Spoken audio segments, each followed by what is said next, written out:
for staying with us. Let's now bring you update. Just to remind you that we're still speaking with Stephen Hayes, the President Emeritus Corporate Council on Africa. But just before our conversation continues, we want to take look at development in the Middle East. Whereas the war between Israel and Hamas continues in Gaza, the United Nations says it is disturbed by the discovery of mass graves in Israel.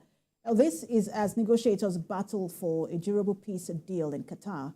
Amid hitches, we have a report. The UN's human rights chief has said he is horrified by the destruction of Gaza's Nasser and al-Shifa hospitals and the reports of mass graves being found at the site after Israeli raids. Mr. Volker Turk is calling for independent investigations into the deaths. Palestinian officials say they exhumed 283 bodies at Nasser, some with their hands tied. It is not clear how they died or when they were buried. Israel's military says allegations indicating it buried the bodies are baseless. Meanwhile, the Qatari Foreign Ministry says negotiations seeking to reach a ceasefire in the Gaza Strip are now at a standstill in Doha, Qatar, with the absence of U.S. and Israeli delegations.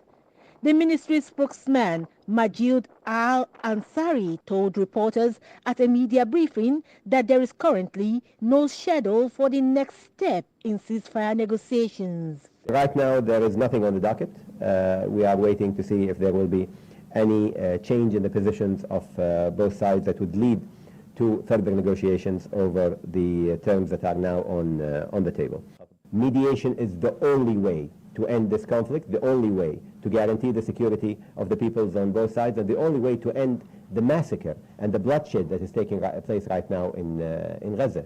The Foreign Ministry spokesman says Qatar is reassessing its role as a mediator between Israel and Hamas, and he condemns the remarks made by some Israeli officials on Qatar's mediation efforts, noting that Qatar is deeply frustrated by the negative comments, and it is one of the reasons it is reassessing its role as a mediator.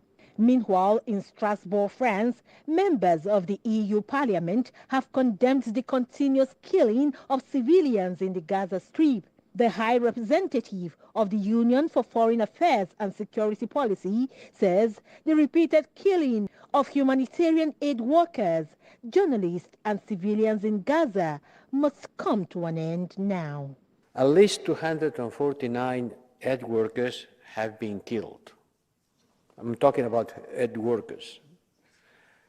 According to the United Nations, since the 7th of October, among them 181 United Nations staff. And I think that we have to pay tribute to all aid agencies, including UNRWA, which UNRWA alone has lost 178 employees.